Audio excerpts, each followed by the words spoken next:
Olá, seja muito bem-vindo a mais um vídeo de fofoca do Ninho. E hoje a gente não vai ficar de fora da fofoca da semana, mano. Paulo Hatz versus Felipe Neto, trocando soco de mão armada no YouTube. E eu já vou adiantar pra vocês que a gente vai assistir o vídeo do Paulo. Não vamos assistir o vídeo do Felipe Neto, mas eu vou mostrar pra vocês cortes da treta, pra vocês terem uma noção, tá? Mas por que a gente não vai assistir o vídeo do Felipe Neto? Porque o Felipe Neto, ele tem o conteúdo dele só pra quem é assinante do clube dele. Então, Felipe Neto, se você quiser que a sua versão dos fatos chegue pras pessoas, eu acho que seria melhor você postar esse vídeo de graça, viu? Porque querer lucrar com treta do meio literário é feio, mano. Tá ligado? Eu acho feio. Eu vou mostrar pra vocês só um cortezinho do vídeo do Felipe Neto, que é o cortezinho que o Eufemismo, o Rodolfo, que você não sabe, o Paulo, postou, porque eu acho que isso aqui é muito ilustrativo. Eu só percebo que você tem essa característica de falar demais, muitas das vezes sobre o que você não sabe, e focar em tudo que é ruim antes de enaltecer o que é bom. Eu só percebo... A autocrítica veio, rapaziada. A autocrítica veio. Agora bora ver o vídeo do Paulo, mano. Vamos ver o que causou, né? Felipe Neto ficar brabo desse jeito com o homem. Com a rata do mercado editorial. Aquela que é sustentada pelo seu público. Tudo bem, o meu nome é Paulo Hatz, esse aqui é o Livraria em Casa e essa câmera é a primeira vez que eu tô usando, então já me perdoa, tô fazendo muitos testes ainda, não sei se gostei dessa iluminação, dessa cor, não sei, estamos vendo ainda. Eu também não sei se eu gostei muito do foco dessa câmera, eu tô meio incomodado ainda, não sei, tô me adaptando. Mas bom, o vídeo de hoje vem de uma reflexão que eu venho fazendo, especialmente porque tiveram alguns novos desdobramentos daquela questão da Lei Cortês, que fala sobre a fixação do preço dos livros e tal, que eu já fiz um vídeo maior sobre ela aqui, e aí... Quem não tá ligado nessa lei, o pessoal tá tentando fazer uma lei pra segurar a Amazon. Quando você vende um livro pra Amazon, os caras podem baixar o preço quando eles quiserem. E aí as livrarias não conseguem competir porque a Amazon compra os livros com um desconto bem grande e por alguma razão as livrarias não estão dispostas a dar um desconto, a dar desconto nenhum nos livros, né? Na verdade, ou não podem. Na real podem, né? Mas não dão. E aí eles querem cortar a Amazon desse jeito. Eu acho que a Amazon realmente é um monopólio perigoso, a gente tem que lidar com ela. Essa estratégia, eu acho uma estratégia fraca para isso, porque não tentaram nenhuma solução real antes.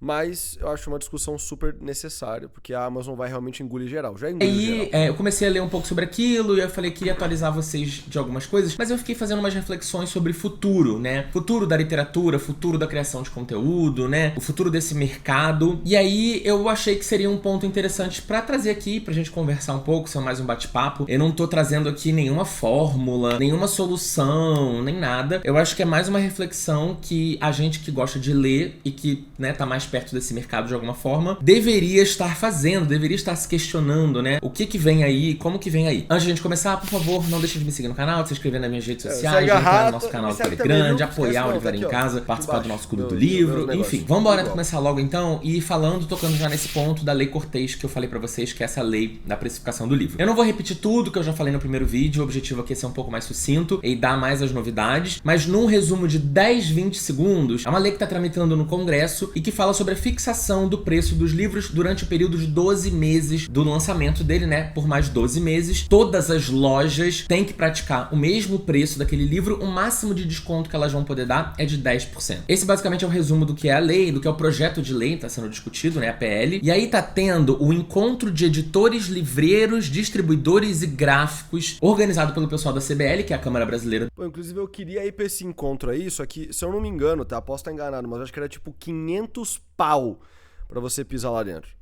500 pau pra você pisar lá dentro. Aí eu falei, não vou não. Do livro, e teve um painel para falar um pouco mais sobre a aplicação da lei, enfim, etc, etc. E algumas coisas apareceram ali nessa discussão que eu achei interessante de trazer aqui pra vocês, pra gente já começar a pensar um pouco sobre esse assunto também, que você vê que a treta do mercado literário, a treta do mundo literário, vai muito além dessa questão de grandes lojas, de desconto, de preço muito baixo, etc. E você vê que existe aí uma treta que eu já meio que sabia no paralelo, mas aqui eu acho que ela ficou bem documentada, que existe um conflito, né, um atrito aí entre as livrarias e as editoras. E quando eu falo livrarias, eu nem tô falando de grandes nomes. Tô falando de livrarias de uma forma geral, principalmente representado pelo Alexandre Martins.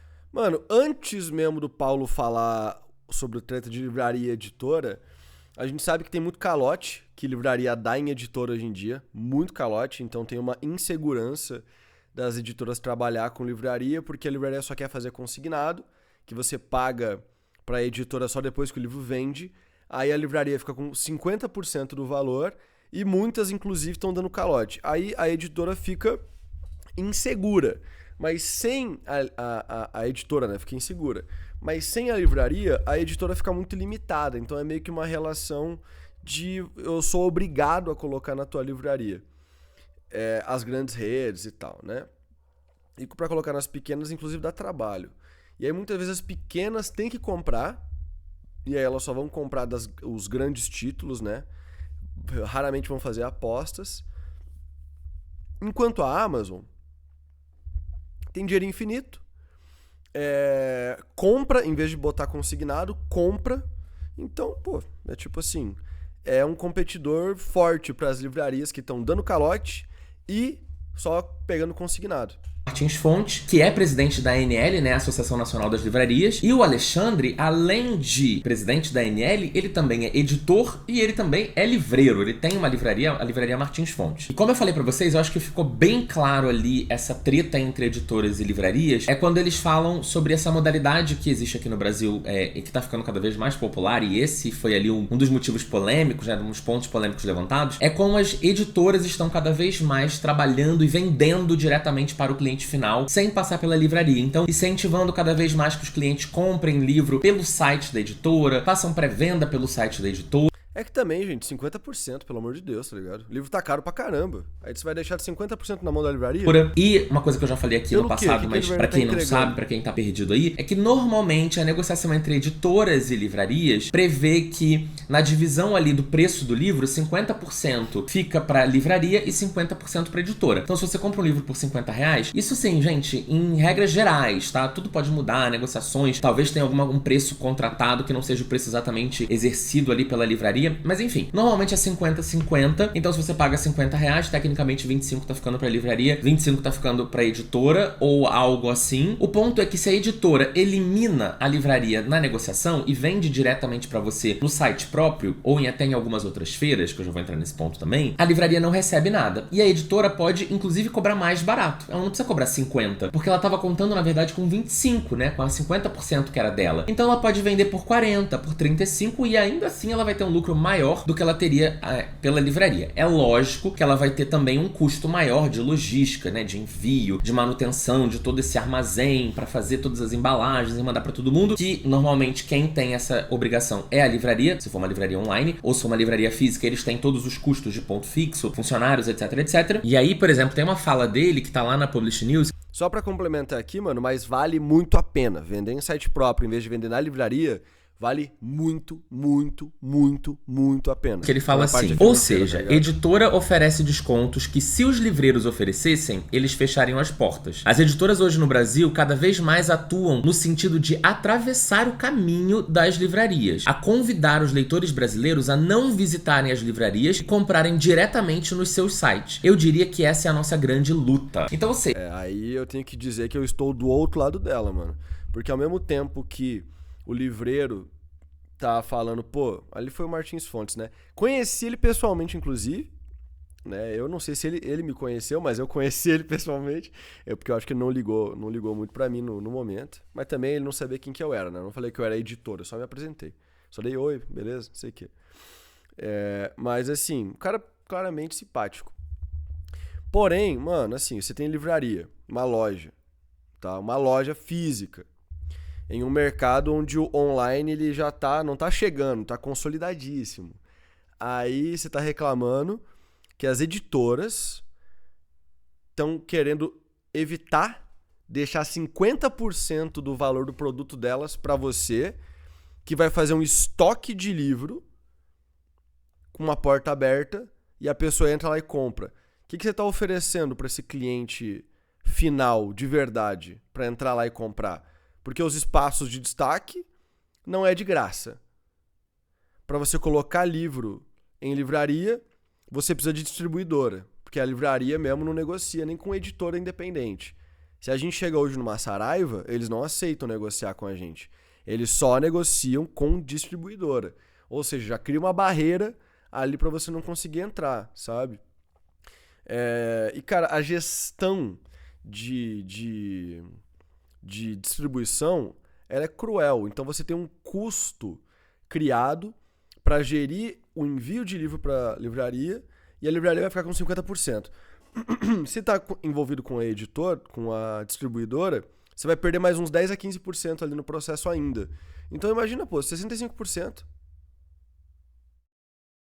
65% é muita coisa, mano. Ou seja, aquele grande monstro das lojas gringas que tem aqui, ou que podem vir, ou outras lojas até brasileiras grandes também, que podem canibalizar as livrarias pequenas, de repente já não são mais tanto foco. O foco desse encontro que aconteceu agora foi muito pra discutir e debater o relacionamento entre editora e livraria. Eles trouxeram também um cara chamado Guido Servetti. Ele é gerente comercial de uma distribuidora grande lá na Argentina, porque na Argentina essa lei está em vigor, ela já vem sendo aplicada há muitos anos, e ele veio trazer um panorama de como as coisas são na Argentina, de como funciona super bem, etc, etc, que não tem esse atrito entre editoras e livreiros, porque independentemente da editora vender o livro via livraria ou via site próprio, o livro vai custar a mesma coisa, porque seguiria a regra, né, a lei do livro com preço fixo. Quem determina o preço fixo é a editora, como eu já falei, e uma coisa que eu descobri, porque eu tava com dúvida no primeiro vídeo, que agora lendo eu percebi, é que a editora vai ter a possibilidade sim de alterar o preço do livro ao longo desses 12 meses. Então, o livro pode ser lançado por 50, aí no segundo mês ele pode cair para 40, no terceiro mês ele pode cair para 35, no quarto mês ele pode cair para 30, enfim. Quem vai arbitrar isso é a editora e todas as lojas vão precisar seguir esse mesmo preço. Caso o projeto de lei seja aprovado e realmente se torne uma lei. O ponto... Ok, isso aqui eu já não sabia, achei legal pra caramba.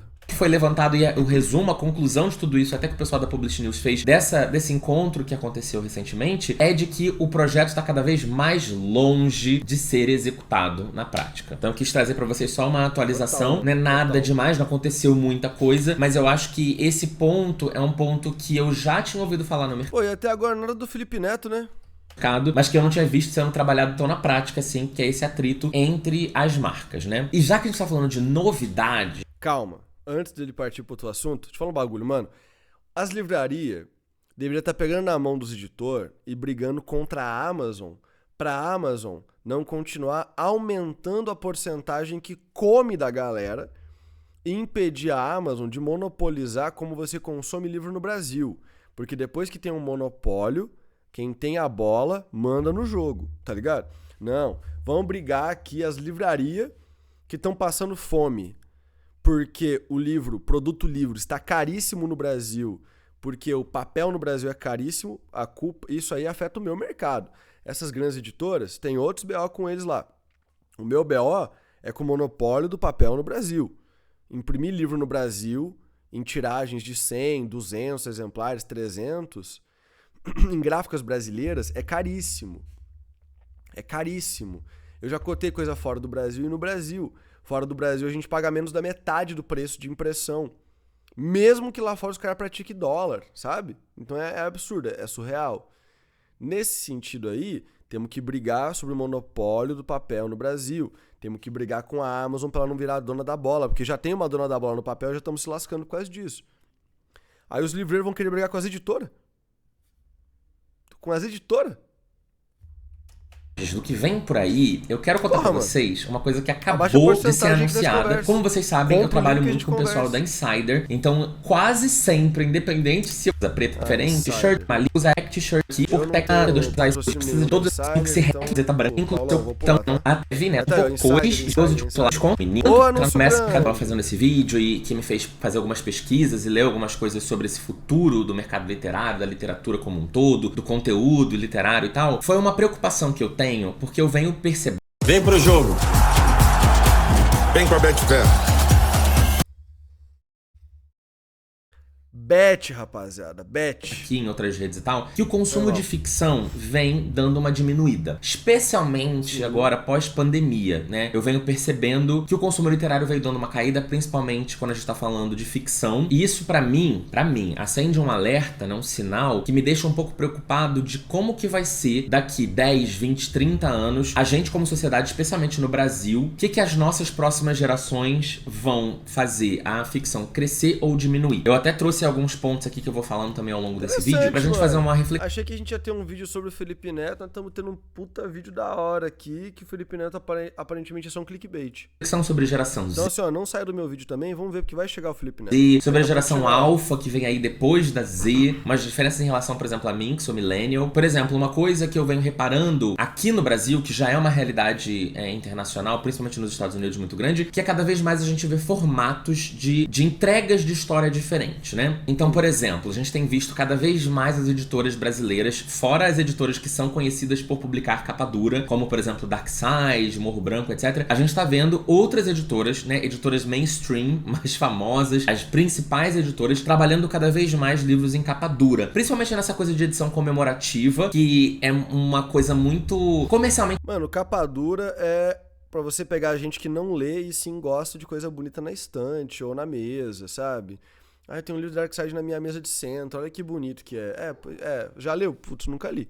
Interessante para as editoras, é quase o relançamento da Taylor Swift, quando ela vai relançando os Taylor Version. É quando a editora vem e lança, agora eu vou lançar Príncipe Cruel em capa dura, agora eu vou lançar Corte de Espinhos e Rosa em capa dura. Você pega os colecionadores, a galera que quer ter mais de uma edição, ou que quer ter a edição mais bonita. Então eu sinto que cada vez mais isso tem sido um movimento, como eu acho que muita gente sabe, mas para quem não sabe, lá nos Estados Unidos, quando um livro lança, ele normalmente lança e-book, paperback, que é uma capa comum, né, uma capa mole sem orelha, uma capa dura, né, que é o hardcover, que eu tenho algumas várias aqui, e eles também têm o audiobook. Então, normalmente, principalmente nas grandes editoras, os livros saem nesses 4 formatos quase que de cara. Às vezes o paperback sai antes do hardcover, às vezes o hardcover sai antes do paperback. Tem algumas diferenças aí, mas normalmente esses 4 formatos saem ao mesmo tempo. E aqui no Brasil isso não acontece. A gente tem e-book e livro físico, que normalmente é capa comum. E aí o que acontece muito no Brasil é ter a capa dura, mas não como uma opção, e sim como esse livro aqui só tem capa dura. Então se você quiser comprar, você vai ter que comprar a capa dura dele. Não tem muita opção. Então eu sinto que talvez o mercado brasileiro... Inclusive, meus livros novos que vem aí,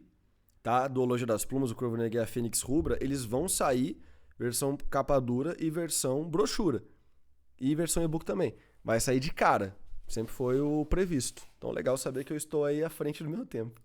Brasileiro venha nessa proposta no futuro, talvez de trazer os livros com mais formatos. Por exemplo, o que aconteceu com Quarta Asa, né? Desde cara já saiu e-book, livro físico capa comum e livro físico capa dura. O audiobook é uma outra conversa, inclusive, que me deixa muito na dúvida se o audiolivro, o audiobook, vai pegar no Brasil. Agora a gente tem a Audible, e a Audible veio pro Brasil com uma proposta bem agressiva, onde eles estão basicamente produzindo os audiobooks. Falar um bagulho pra vocês, a Audible tá investindo pouco. A gente quase não vê ad da Audible por aí. Ah, Lucas, eu vi um monte de gente fazendo anúncio. Eu só vejo anúncio de bet. Books para as editoras e fazendo um acordo com elas ali de divisão de receita, porque inicialmente a proposta era as editoras produzem seus audiobooks e aí algum outro serviço, né, de aluguel, de streaming, etc, de audiobook, poderia hospedar aquilo ali e ter uma divisão de receita também. O que a gente viu na Amazon foi um investimento, basicamente, até infraestrutura para começar a produzir seus próprios audiobooks. O ponto é, vai virar a chave no Brasil? As pessoas vão se adaptar? Eu acredito muito que classes sociais mais altas, potencialmente sim, e principalmente quando a gente tá falando de não ficção. Essa galera normalmente tá dirigindo, né, tá fazendo academia, etc. Então são momentos propícios de você consumir o audiobook. Não que você não possa consumir o audiobook no ônibus ou em qualquer outro lugar, mas o ponto é substituir, por exemplo, a música por ouvir um livro. Eu acho que é um desafio que eu ainda não sei se o Brasil culturalmente vai conseguir entrar nessa trend, sabe? Eu tô meio que observando, eu vi a Audible chegando com bastante vontade, mas eu já não sei se tô sentindo essa vontade aí. Pois é, a vontade veio. Ai, olha a gente redublando Harry Potter com o ator que não é dublador. Aí deu 2 semanas, parou, né? esse ânimo tão grande como eu tava sentindo no começo. E eu realmente acho que é um desafio muito grande pro público brasileiro mesmo, que não tá acostumado com isso, e que vai precisar de muita prática, porque audiobook é prática. Não é de primeira, não é de cara, você não vai ouvir um audiobook e vai achar muito incrível, maravilhoso. Foi super fácil eu conseguir cozinhar e ouvir o audiobook ao mesmo tempo. Realmente demanda prática, e a minha dúvida é se a gente vai conseguir entrar na trend ou não. Às vezes, culturalmente, não faz sentido mesmo. Por exemplo, um ponto interessante que eu tava vendo num fórum de discussão gringo é sobre essa questão do podcast, né? Como o podcast, ele tá cada vez mais se aproximando do formato do audiolivro, do audiobook. Porque hoje em dia, pelo áudio do podcast, você consegue contar histórias inteiras. Por exemplo, o Chico Felitti, né, ele vinha lançando diversos livros contando histórias e fazendo, né, basicamente livros documentando fatos, enfim, de cultura pop ou o que quer que seja, ou mesmo de curiosidades brasileiras ou de personagens brasileiros como João de Deus, É o Que Maravilha, enfim. Mas o próprio Chico já descobriu que ele pode fazer a mesma coisa no formato podcast. A quantidade de gente que foi mobilizada, por exemplo, quando ele fez o podcast da Mulher da Casa Abandonada. Ah, mano, pelo amor de Deus, eu vou ter que pagar o premium, né? Fazer react sem premium é complicado. É muito complicado. Do alcance literário que ele teria se fosse escrito como um livro, né? Mesmo que um livro de não ficção, acho que fez ele repensar algumas coisas, talvez não desistir da escrita, mas pensar nesse formato como um complemento. E até que ponto, né, a gente talvez não vá começar a consumir nesse formato, estilo Casa da Mulher Abandonada, histórias de ficção e não só histórias de não ficção. Por que nós, brasileiros, conseguimos, assim, milhões de pessoas ouvir o podcast da Casa da Mulher Abandonada? Por que a gente não ouviria um audiobook com também 9 ou 10 episódios, ou até mais capítulos, mas com a mesma quantidade de horas, né, do podcast da Casa da Mulher Abandonada? Por que a gente não conseguiria ouvir uma história de ficção, se a gente conseguiu ouvir esse podcast? Então, acho que ainda é um grande case de sucesso brasileiro que precisa ser entendido, trabalhado e reproduzido de outras formas e talvez dê certo. Quis pensar um pouco também sobre gêneros literários, né? Esse rolê da ficção realmente é um BO. A gente cai numa armadilha com frequência de falar que é a falta de incentivo de terceiros que gera o desinteresse do público, mas na verdade não é assim que funciona. Quando a gente pensa em conteúdo LGBT, sabe que tem aquela galera maluca que fala que tem cultura woke e tal? E ela tá implantando lacração nas coisas. Na verdade é o contrário.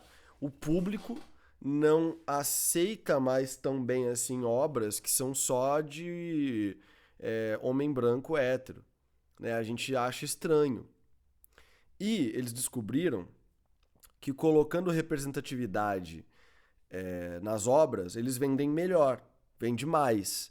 Então é uma demanda do público que vira uma oferta de mercado. Com certeza está acontecendo a mesma coisa aqui, tá? Existe uma falta de interesse do público em ficção e, portanto, né, as editoras, as empresas que fazem histórias, elas diminuíram a quantidade de investimento nesse setor. A literatura brasileira nunca esteve tão aquecida. Então, talvez por meio da nova geração de literatura brasileira, com esse papo de incentivar escritores nacionais e realmente tem escritores nacionais chamando a atenção, talvez isso ajude, né, a despertar uma nova geração de leitores de ficção, porque autor brasileiro que escreve não ficção não faz parte do incentivo, sabe? Ninguém fala, pô, a gente tem que apoiar o autor brasileiro de não ficção. Não, mano, porque autor brasileiro de não ficção já vende horrores, né? Quem costuma estar completamente de lado são os de ficção. E eles que estão começando a ganhar espaço agora. Talvez isso ajude, porque ter o escritor mais próximo, daqui a pouco ter escritores que são cada vez mais pessoas públicas, influenciadores, né, que criam conteúdo além de escrever. Daqui a pouco o que o Paulo falou pode ser muito interessante. Um escritor que é bom em contar história. E ele consegue contar histórias de outra forma que não só nos livros, mas ele também é escritor, talvez seja algo que vai ajudar a gente a ultrapassar esse problema aí. Vamos ver. Vamos ver. Eu acho assim, uma coisa que eu tava lendo na Esquire. A Esquire é uma revista americana que fez uma publicação no final do ano passado falando sobre o futuro da literatura. E eu tava lendo, algumas coisas eu concordo, outras coisas eu acho que são muito específicas dos Estados Unidos. Mas eles falam muito sobre o tipo de gênero que a gente vai consumir no futuro. Vamos contextualizar pra quem não tá vivendo no planeta Terra, né? Tá, sei lá, tá assistindo esse vídeo de outro planeta, né? De outro sistema, de outra galáxia. A gente tá cada vez indo mais pro buraco, né? Acho que sem querer despertar o gatilho de ninguém, porque isso é um grande gatilho pra mim. Mas a gente tá cada vez indo mais pro buraco, né? O planeta Terra tá... O ser humano, não é o planeta, o ser humano está cada vez mais cavando a própria cova. E a O famoso capitalismo tardio, né?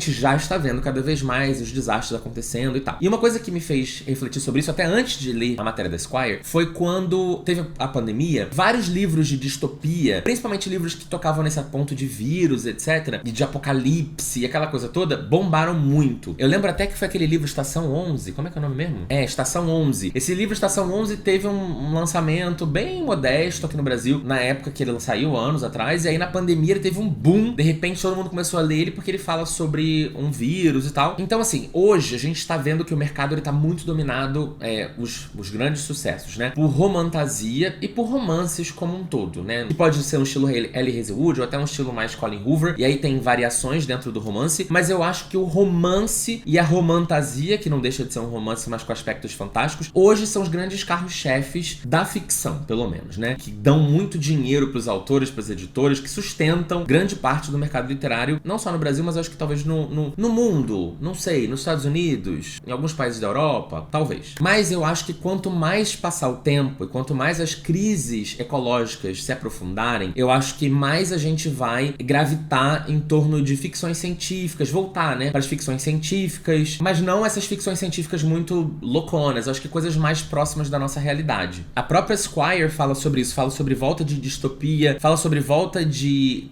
contos apocalípticos, novelas de detetive, até porque eu acho que o crime como um todo, ele sempre vai ser um ponto, né, um fator que tá no imaginário coletivo, e inclusive eles falam de space operas, né, de livros de ficção científica que se passam no espaço. Embora eu acho que sempre vai ter o consumo do leitor que quer fugir da realidade, então ele vai, de novo, pro romance, pra aquela coisa mais utópica possível, porque a distopia já se tornou realidade. Então eu acho que a gente vai se dividir um pouco de quero fugir da realidade, mas ao mesmo tempo quero estar cada vez mais tocando na ferida, sabe? Esse nosso comportamento um pouco masoquista, que eu me reconheço muito. Eu acho que se a gente continuar vendo crises relacionadas, né, às mudanças climáticas, eu acho que a gente vai começar a consumir mais ainda esse tipo de literatura. Eu acho que um movimento que a gente já viu lá fora nos Estados Unidos, vem vendo há muito tempo, e no Brasil ele ainda é bem tímido, é a produção de filmes e séries baseados em livros, né? E aí, nesse caso, eu tô falando de livros nacionais, logicamente, enquanto eu tô falando que a gente é que tá atrasado. Eu sinto que o nosso mercado, tanto o mercado de canais de TV, streamings e as produtoras, ainda subutilizam muito da nossa literatura nacional. Eu acho. Pô, isso é verdade, cara. O mercado, assim, de você consumir obras do Brasil pra transformar em um outro produto é bizarramente pequeno. Não tem nada, pô. Quase não tem nada, né? Acho que, obviamente, Quase a gente tem nada. os grandes hits, Torto Arado, Tudo é Rio, etc., que já estão tendo as suas produções sendo feitas, embora eu não sei... É aí que tá. Tá fazendo, mas é o que o Paulo vai falar agora, mano. Tá fazendo, mas e aí? Vai lançar quando? Cadê trailer? Cadê os atores? Aí quando você vai ver, é uma produção mega michuruca, cara, com pouca grana. E assim, a produtora não conseguiu levantar dinheiro... Aí é foda? Pois é, então tem que resolver um monte de coisa. Vocês, mas eu não tô vendo gravação, pelo menos aparecendo na internet, alguém contando, gravação começou, casting feito, quem vai interpretar personagem, quem vai dirigir, só, tipo, acho que fechou direção contrato. até tem. Mano, já compraram até direito pra fazer filme de livro da Flive. Isso não quer dizer nada. De um ou outro, mas assim, mais detalhes ainda não tá acontecendo. Não tá demorando muito, a gente não tá perdendo time. Eu acho que o brasileiro tem um pouco dessa demora de aproveitar esses momentos, né? Torto Arado foi um grande hit, já tem praticamente 2 anos ou mais, e até agora a gente ainda não viu nada, né? Nada de audiovisual que eu tô falando. E eu acho que muito porque existe um gap, existe um buraco aí nesse mercado. Inclusive, já tô aí falando, já conversei com outras pessoas que eu gostaria muito de preencher esse gap no mercado. Eu acho que ainda existe um gap no mercado onde essas grandes... Eu sei um pouquinho dessa fofoca, tá? Minha boca é um túmulo. As cabeças que comandam o audiovisual brasileiro ainda tem pouco entendimento, conhecimento da capacidade literária brasileira. Eu acho que é isso. O Torturado cai na mesa dessa pessoa. Mas os livros YA, ou até outros tipos de livro que não sejam YA, mas livros mais comerciais, talvez não estejam chegando na mesa dessa galera. E tem histórias muito boas que o livro não precisa ter tido 500 mil cópias vendidas. O livro pode ter tido 10 mil cópias, 20 mil cópias, o que já é um grande sucesso no Brasil. Vamos deixar claro. Mas às vezes a ideia do livro é muito boa. A grande questão é que o nosso mercado brasileiro de histórias, ele é muito mal treinado, porque há décadas a gente vem comprando histórias gringas, traduzindo e colocando aqui dentro. Tanto para TV, quanto para audiovisual, quanto para livro também. Então você não tem um ecossistema, não tem agentes literários. Tem, tipo, 2 agências no Brasil sérias, o restante é tudo meio mais ou menos. E essas agências sérias também, para escolher um autor, muitas vezes é meio complicado, é meio dificultoso. O autor já tem que ter uma relevância. Então, pô, uma agência que só fecha com quem já tem relevância, isso é meio nada a ver, né? É meio nada a ver. Eu acho meio nada a ver. É porque o escritor está sendo obrigado a ter relevância antes mesmo de ter um produto para vender.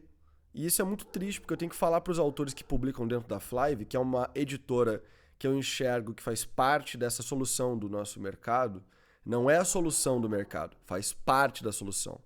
É só um pedacinho. Que é você treinar os escritores para essa realidade que a gente está agora, que é um mercado com editoras até interessadas em publicar livros brasileiros, um mercado que até está tentando produzir audiovisuais brasileiros, mas ainda devagar. Só que você não tem agente, sabe? Você não tem consumo do público para dizer se o livro é bom ou não. Você não tem um ecossistema construído. Então, se o autor não fizer tudo sozinho, ele não vai conseguir chegar em lugar nenhum. Porque não tem ninguém para fazer por ele, não tem ninguém ganhando dinheiro para fazer por ele, sabe? Você consegue não só trazer aquele público ali, né, que o livro já tem, mas aproveitar uma história que já tá pré-criada. Você vai precisar fazer uma adaptação, obviamente, pro roteiro, mas já tem uma história ali pré-criada. Na minha teoria, eu acho que quem precisa fazer essa movimentação é a Globo.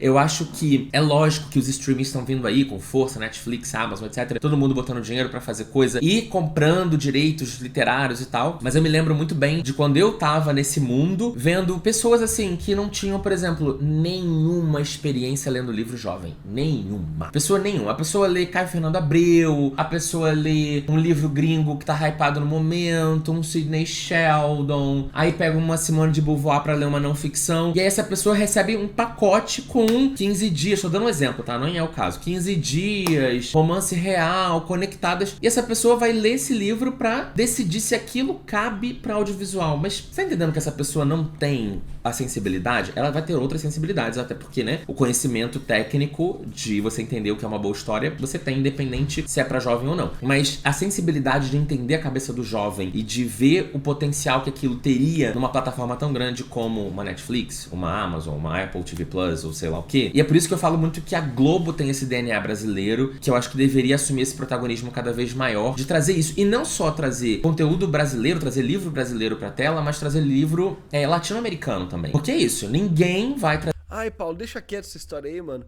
Eu gosto dos latino-americanos, né? Nós somos todos latino-americanos. Mas vamos começar pelo Brasil com força. Putz, deixa fazer livro argentino pra ser feito uma produção brasileira. Não, a Argentina tem o Milei não vai solucionar o BO deles, não votaram no cara, deixa os caras se resolver, deixa a Globo investir no Brasil. Nenhum player streaming vai fazer isso, vai pegar e vai produzir direto na Argentina. Mas a Globo tem esse potencial de conseguir achar esses direitos autorais interessantes pipocando aí no mercado e trazer pro Brasil e produzir, ou fazer uma coprodução com aquele país, ou mesmo adaptar a história pra uma história brasileira. A Garota no Trem é um livro que se passa na Inglaterra e quando ele foi produzido por Hollywood, ele se passa nos Estados Unidos, em Nova York. Então, assim, por que a gente não pode fazer a mesma coisa? Mas, de novo, só quem faria isso seria a Globo. Agora, sobre produção de conteúdo. E aí, na produção de conteúdo, eu já quero encostar no assunto Felipe Neto e Clube do Livro. Ah, vai chegar, ó. Depois de 22 minutos e 30, do Paulo, depois de 33 minutos meus, vai chegar no assunto do Felipe Neto. Mas primeiro eu vou falar sobre produção de conteúdo. O que vai ser? Porque assim, basicamente, os millennials, eles são a geração que cresceu com a internet. Cresceu assim, né? Não, eu sou Na geração pré-adolescência / adolescência, a gente começou a ter internet, a gente foi meio que fundando a internet, porque a geração, obviamente a geração X e boomers, etc, que criaram toda a parte da infraestrutura, mas a gente começou ali a entrar no conteúdo e a gente hoje, eu acho que a cara muito do conteúdo que a gente tem hoje, ele agora tá migrando pra essa coisa de geração Z, mas ele tem muito uma cara ainda de millennial. O ponto é que, mesmo os influenciadores, né, que começaram aí há 10, 15 anos atrás, no boom das redes sociais, etc, são influenciadores que ainda são relativamente jovens, né? Então, como que vai ser dessa profissão produtor de conteúdo, literário ou não, daqui 20, 30 anos, né, 40 anos? A gente vai ter uma quantidade grande de produtores de conteúdo mais velhos, coisa que hoje a gente tem um ou outro, mas a gente tem pouquíssimo, ou não. Ou as gerações que vão vir aí vão cada vez mais popularizar a internet e ocupar esses espaços e naturalmente talvez o público já não tenha mais essa demanda. Como consumidor, eu penso muito que quando eu tiver 50, 60 anos de idade, eu ainda vou continuar consumindo conteúdo, né, criado por criadores de conteúdo da internet. Acho eu, a não ser que venha alguma grande onda aí tecnológica que mude Concordo com o Paulo. muito, né, a forma que a gente consome conteúdo. E eu acho que, obviamente, eu vou consumir pessoas jovens também, mas eu acho que eu vou gravitar em torno de pessoas da minha faixa etária, da minha geração, sabe? Então, fica a dúvida de como que vai ser isso. Mano, é só a gente olhar o que tá acontecendo com a internet e o futebol. As novas gerações, elas estão consumindo futebol na internet? Então, as velhas estão também? Então, tem um monte de velho aí que tá produzindo conteúdo sobre futebol na internet. Eu sei por quê, porque do nada às vezes aparece, né? Mas eu não gosto de futebol, então é um péssimo exemplo pra eu afirmar. Mas eu sei que tem um monte de gente de 60, 70 anos vivendo, ganhando o dinheiro deles em cima da internet falando de futebol. E quem que consome essa galera? É galera de 12 anos de idade? Eu duvido muito. Eu acho que é o tiozinho. Lembrando que no Brasil são 150 ou 160 milhões de brasileiros que acessam o YouTube. É quase o Brasil inteiro já. Não dá pra falar que é só gente jovem, tá ligado? Isso pra quem consome, né, pra quem lê e pra quem cria. Essa porta fazendo barulho. E outro ponto também é a gente ver quando a geração Z chegar onde a gente tá, millennial hoje, né? Quando a geração Z chegar aos seus 30 anos, né, 30 e poucos anos, e tiver poder de compra, todo mundo tiver razoavelmente empregado, mais independente financeiramente, não Calma, Paulo. Se o capitalismo continuar assim, não vai dar, não. Vai todo mundo tá comendo osso. tô dizendo que você precisa ser independente financeiramente aos 30, tá? Isso também pode ser um assunto gatilho pra muita gente. Mas a probabilidade maior, né, do que quando você tem 17, 18, 20, 22. Se essa galera ainda vai estar consumindo literatura ou se essa galera vai debandar. Porque, falando pelos millennials, a gente debandou muito, né? A gente é a geração Harry Potter. Bate na madeira 3 vezes. A gente é a geração Harry Potter. Então, como que a gente se perdeu? Porque a gente se perdeu. Eu falo por mim, eu me perdi um pouco na vida adulta, porque a vida adulta acontece pra todo mundo. Mas a geração Z, como que é... A gente já sente que é uma geração que vem com muitos questionamentos, que vem com muitas restrições, do tipo, isso eu não aceito, isso pra mim é demais, isso pra mim não tá bom. E a gente, como geração millennial, não, né? A gente aceita tudo e chora no banheiro. Mas a gente aceita tudo. A geração Z já é um pouco mais de impor limite. Talvez a questão qualidade de vida versus trabalho seja mais relevante pra eles e logo eles consigam ter mais disposição e tempo pra consumir entretenimento. E aí, consumir entretenimento todo mundo consome, mas consumir entretenimento e literatura já é um pouco mais burocrático, um pouco mais complexo. Mas, por exemplo, nessa revista Esquire que eu tava lendo a matéria, eles falam um pouco sobre boca a boca, né? Sobre como o boca a boca vai ser cada vez mais relevante no consumo literário no futuro, né? Não que ele já não seja hoje, mas ele fala muito que essas grandes ações de marketing, de divulgação de literatura, não vão ter tanto impacto a não ser a dica de uma pessoa pra outra. Inclui-se nessa coisa de boca a boca também a criação de conteúdo, também o influenciador, o produtor de conteúdo. O ponto todo é, pra que você influencie, isso é uma coisa que a gente já tá... No Brasil não sei não, porque tem tanto influenciador divulgando caso de aposta e perdendo credibilidade, que eu acho que os influenciadores estão perdendo muito o poder de convencer as pessoas a qualquer coisa. Tá vendo hoje, mas eu acho que cada vez mais vai se tornar uma realidade. Para que você influencie, você precisa ter uma relação de confiança. Então, o ponto é, talvez você não precise ser um grande influenciador literário para que você cause esse efeito de boca a boca. Que é uma coisa que a gente já vem vendo também, né? Criadores menores causando impactos gigantescos. Por exemplo, essa moça que fez o Memórias Póstumas de Brás Cubas entrar aí nas listas de mais vendidos do Brasil, dos Estados Unidos, etc., por causa de um TikTok, ela não era uma booktoker de relevância, assim, de grandes números, né? Super famosa. Ela era uma booktoker de um tamanho bem mediano, principalmente quando a gente pensa num conteúdo feito em inglês, que é um conteúdo mais fácil de crescer, né? Porque tem um público muito maior. E ela causou um impacto gigantesco. Então, acho que muito vindo desse lugar de pessoas normais falando com pessoas normais. Porque eu acho que é natural do ser humano, quando ele vai crescendo nesse trabalho, a gente quer investir, a gente quer ter a melhor câmera e a melhor luz, agora a gente quer fazer vlog, agora a gente quer ir pra rua, agora a gente quer fazer efeito especial, agora que a gente quer fazer um quadro, assim, um programa lá. E muitas vezes não é isso que o público quer. O público quer a pessoa sentada na frente da câmera, falando com ela como se fosse um amigo. E tem também uma discussão sobre lançamento de livros, né? Quando surgiram os streamings, a gente ficou meio assim, gente, tá um pouco cansativo, é muita coisa, é muito lançamento todo dia. Você entra num streaming, lançaram 50 produtos novos naquele dia. Séries, documentários, reality, filme e tal. Aí você entra no outro streaming, tem mais 20. Você entra no outro streaming, tem mais 10. É impossível todo mundo consumir toda essa quantidade de coisa. E o que acontece é, as coisas vão se pulverizando, né? Então, as séries vão tendo menos visualizações porque as pessoas não conseguem dar conta de consumir aquilo tudo. E na literatura, eu acho que a gente nunca fez muito esse movimento de... Gente, é muito livro que lança, né? Tipo, de... Na verdade, é muito livro que lança no Brasil. No Brasil, a gente tem uma quantidade bizarra de lançamento por ano. Mas ainda é pouco em comparação com um país como a França, o que é muito surreal, né? Mas eu lembro já de uma matéria que eu li do Publish News, se eu não me engano, que a França acho que lançava 6 vezes mais livros do que o Brasil por ano. E a França é um ovo perto do Brasil. Curiosamente, eu sei que tem editoras que lançam mais de 1000 livros por ano, que é uma quantidade avassaladora. Só que, mesmo assim, a gente estava atrás. Talvez seja isso. Mas eu acho que, assim, considerando que você lança 1000 livros por ano, vamos fingir, 1000 livros por ano. Cara, é livro pra caramba. É muito livro. Só que é muito complicado mesmo falar pra alguém que um livro existe hoje. É muito difícil. Eu sinto muito que o público leitor é muito pequeno. Quando você vai se comunicar com ele em rede social, todo mundo é influenciador literário. Em vez de ser leitor, a pessoa tem um perfil literário. E tem muita gente mesmo que entra nessa pira de virar influenciador para poder ler de graça, e aí começa a descobrir que pode ganhar um leve dinheirinho, e tá todo mundo fudido. Aí começa aquela palhaçada de gente com seguidor comprado, ou com seguidor de sorteio, ou nem tem seguidor direito, mandando mensagem para todos os autores independentes que encontra pela frente, para fazer publi por R$50, que nunca vai gerar nenhum resultado, nem pro influenciador, porque ele nunca vai ter dinheiro de verdade com essa estratégia, nunca vai ter influência de verdade com essa estratégia, e aí o livro não vai também vender melhor por causa da divulgação daquela pessoa. Enfim, é um bagulho meio vicioso, né? Meio viciado. Falar sobre livros hoje no Brasil, alcançar as pessoas sobre livro hoje, é meio que ou você alcança todo mundo gastando algumas dezenas de milhares de reais, botando na mão dos grandes, né? Ou você come pelas beiradas e torce. Só que aí a massa não vai ficar sabendo que seu livro existe. Eu acho que é muito difícil da massa ficar sabendo que seu livro existe hoje em dia.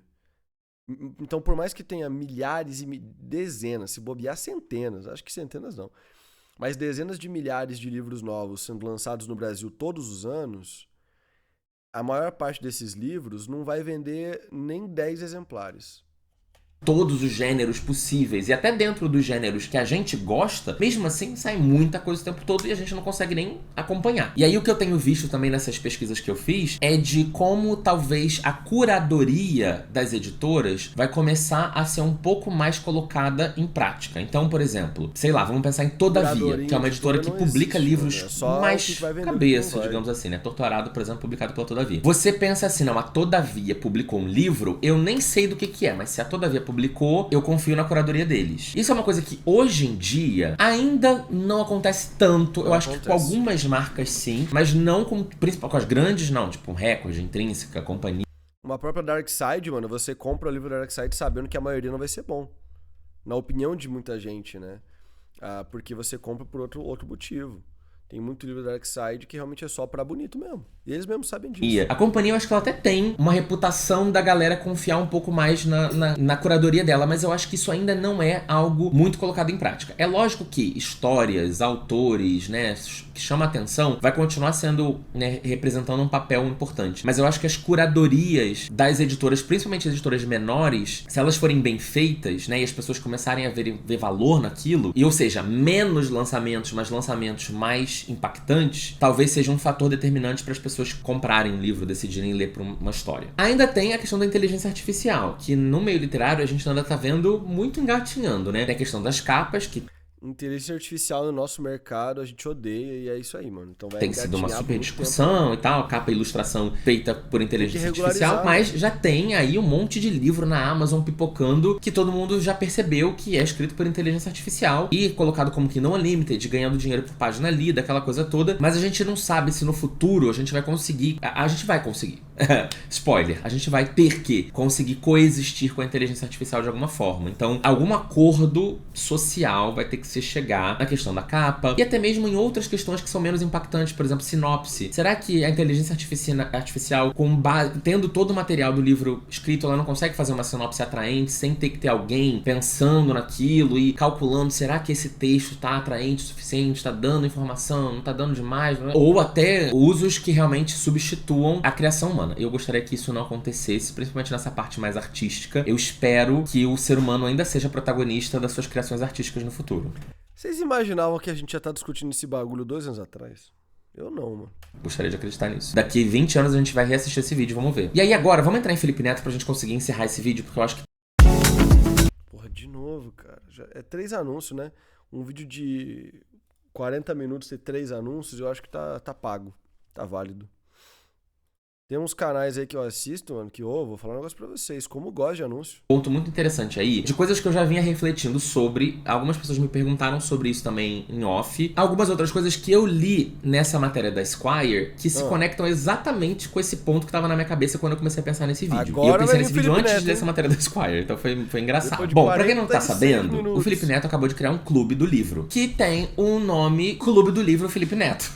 Tem um nome mais doido do que isso. Mas eu acho que também tem uma explicação. Felipe Neto é uma pessoa que tem muito dinheiro. Acho que todos nós sabemos. Ele não esconde isso de ninguém. Todo mundo sabe que ele ganha horrores, etc, etc. Ele vem passando por um processo de rebranding, de melhora na imagem nos últimos anos, porque tinha muito essa percepção, ainda tem, essa percepção de que o Felipe seja uma pessoa arrogante, difícil, brigona, etc, etc. De que ele, às vezes, briga por assuntos de uma maneira mais agressiva do que precisa, enfim.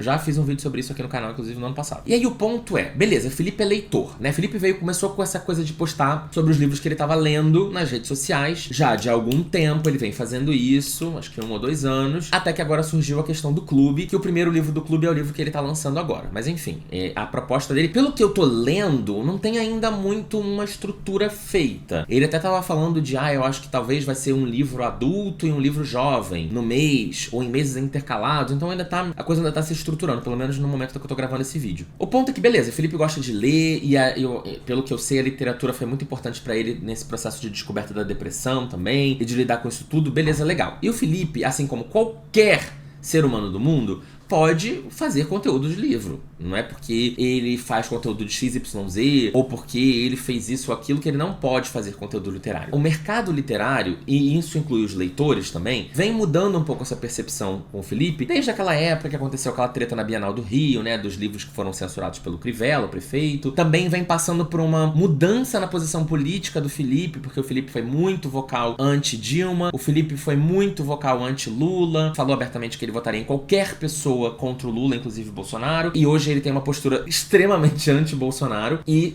Eu nem consigo culpar o Felipe Neto por isso aí, porque desses erros eu também cometi. E hoje em dia vocês sabem que eu sou extrema esquerda. Esquerda, paz e amor, aqui não.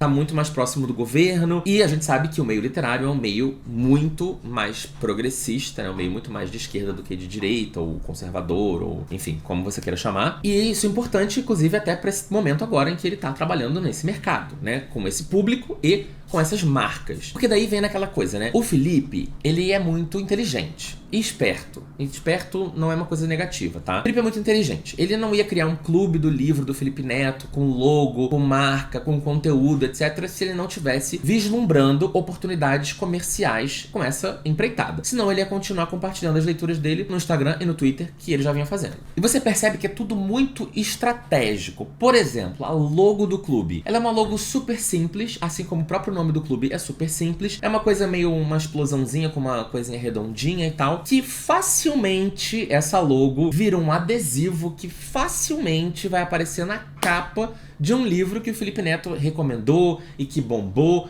e que explodiu e que ele recomendou no Clube do Livro e que todo mundo gostou, etc, etc. Porque a gente sabe que exatamente isso aconteceu quando a Reese Witherspoon criou o seu próprio clube, que é um dos clubes de maior referência na literatura mundial. O clube da Reese. Então é isso que eu vi o pessoal falando no Twitter. O clube da Oprah. São dois clubes que, se você mete na capa do livro escolhido pelo clube da Oprah, ele vende horrores. E no Brasil, realmente, isso não existe. Não existe uma personalidade que tenha assumido esse lugar. E desculpa, não seria eu, não seria Bookster, não seria Digão, não seria Tati, não seria Tati Leite, entende-se da Tati que eu tô falando. Não seria nenhuma dessas figuras. Vitor Almeida, não seria... O Paulo não querendo falar o nome da outra Tati. Nenhuma dessas figuras que estaria nesse lugar. Teria que ser alguém que é famoso por outras razões, que é uma pessoa muito conhecida naquele país. É o caso da Reese. A Reese, ela é uma leitora, mas ela nunca foi vista como uma pessoa da comunidade literária, em nenhum aspecto, né? Assim como a Oprah também não. Então, ele ocupa esse lugar de celebridade que decide falar sobre livros e que logo o seu impacto tende a ser monumental. E aí até me questiono, né? Por exemplo, Felipe tem interesse, que é o que a Reese Ok, interessante pra caramba. faz, né? Tem interesse em comprar direitos de livros pra eventualmente fazer uma produção? Porque o Felipe, ele tá sempre ali no mercado audiovisual de alguma forma, né? Ele tem a Play 9, ele é sócio da Play 9, e a Play 9, na verdade, agencia muita gente, mas também eu acho que a Play 9 produz algumas coisas, acho que publicitárias, mas talvez seja uma possibilidade de futuro a Play 9 se tornar uma produtora audiovisual que adaptaria algum livro que o Felipe tenha trazido, especialmente um livro nacional, né? Que o Felipe tenha trazido e gostado pra cinema ou série ou o que quer que seja. E aí eu falo da conexão com o que a Esquire falou, né, com essa matéria, é que quando eles falam muito dessa coisa do lançamento e do boca a boca e tal, eles falam como cada vez mais importante essas figuras das celebridades que são padrinhos de livros. Isso tem popularizado cada vez mais a literatura, além de fazer com que o livro que aquela pessoa botou a mão, se tornar um grande best-seller, vender mais do que qualquer outro livro do mesmo gênero já vendeu, né? A Oprah já fez isso, a Reese vem fazendo isso, e eu acho que o Felipe vem com essa intenção. O Felipe, ele tem uma marca, né? A marca Felipe Neto não é uma marca cult, não é uma marca de pessoas mais velhas. Eu acho que ele tem um público mais jovem, então eu acho que ele deve gravitar muito até num conteúdo meio parecido com o meu aqui, de alguns livros jovens. Eu acho que ele tem uma tolerância para livro jovem muito maior do que eu, mas alguns livros jovens, principalmente para agradar o público jovem, e alguns livros que não são jovens, mas que são muito hypados, best-sellers gigantescos, tipo Evelyn Hugo, tipo Colin Hoover, tipo Biblioteca da Meia-Noite, né? Livros que ele consegue ainda assim trazer um público jovem e um público não tão jovem, mas um público que também não é velho, sabe? Um público ali dos seus 20 e poucos, 30 e poucos anos. Velho, olha que expressão feia. Então, assim, na verdade, é lógico que o Felipe vai comer um espaço publicitário, financeiro, muito grande. E, como eu já disse, a pizza de dinheiro publicitário que as marcas têm é a mesma. Inclusive, a tendência é que ela reduza, né? Porque a gente tem visto, como eu já falei, uma redução na quantidade de livros vendidos, né? Nos últimos anos, principalmente de ficção. Eu já falei isso no outro vídeo, que o faturamento ainda não caiu porque o preço médio subiu, mas a gente sabe que em quantidade tem sofrido uma redução aí. Acabou a bateria. Bom, a câmera descarregou porque é uma câmera nova, eu ainda não sei usar direito e Agora eu descobri como carregar e usar ao mesmo tempo. Lembrando agora que eu tava falando do Felipe Neto, eu tava falando da pizza de publicidade, né? Então, é lógico que a pizza, né? A quantidade de dinheiro publicitário que as marcas têm é uma quantidade limitada, né? E essa quantidade tende a diminuir, inclusive. Espero que não, mas tem essa possibilidade. Então, é obviamente que quando chega o Felipe Neto, que é um tubarão de 200 mil toneladas perto de mim, que sou um peixe beta, o que ele né, falou comparado a errado, ele, é lógico que ele vai abocanhar Neto. uma fatia muito grande. Não é qualquer editora que vai ter dinheiro pra bancar, e também não acho que é toda editora que vai querer bancar, né? Mas, ao mesmo tempo, vai ter uma redução aí. Eu não sei, eu acho que, assim, eu não tô muito preocupado com isso não. Eu acho que, espero que ele consiga movimentar realmente o mercado, fazer mais gente comprar livro, fazer mais gente ler, porque se isso acontecer, então o buraco que ele vai causar no mercado publicitário literário vai ser preenchido porque ele vai causar um boom de vendas, um aumento na popularidade da literatura, que é o que a gente quer no final das contas, né? Então, enfim, estou aí vendo qual que é, tô acompanhando, tô seguindo, tô vendo qual que vai acontecer aí pra frente, principalmente essa questão de negócio, eu tô um pouco curioso pra ver pra onde que ele vai jogar, mas é aquilo, o Felipe não é bobo nem nada, isso aí não é hobby não, tá? Isso aí tem dinheiro sim, se não tem ainda, vai vir. É isso, espero que vocês tenham gostado desse vídeo, já falei horrores, eu achei que eu ia fazer em meia hora. Gente, mas que palhaçada foi esse vídeo aqui do Paulo Hatz? A gente aqui crente que ele ia pegar uma faca desse tamanho aqui e ia dar no meio do Felipe Neto, que ele ia fazer um escarcéu, que ele ia gerar um monte de caos. Ele não falou nada demais. Ele não falou nada. Ele virou pra nós e falou: "Ah, Felipe Neto tá fazendo tipo a Oprah fez, né? Eu talvez perca um pouco de dinheiro aí de publicidade. Mas vamos ver."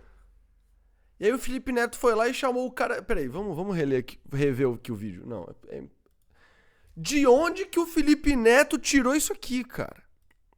Que você tem essa característica de falar demais, muitas das vezes sobre o que você não sabe, e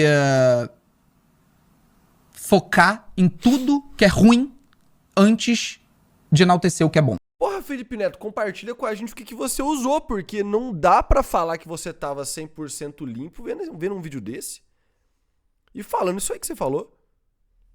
Com todo o respeito que eu posso ter, porque vai que um dia eu vejo o Felipe Neto na rua, vai que ele quer me bater, né? Mas assim, mano, o cara não falou nada.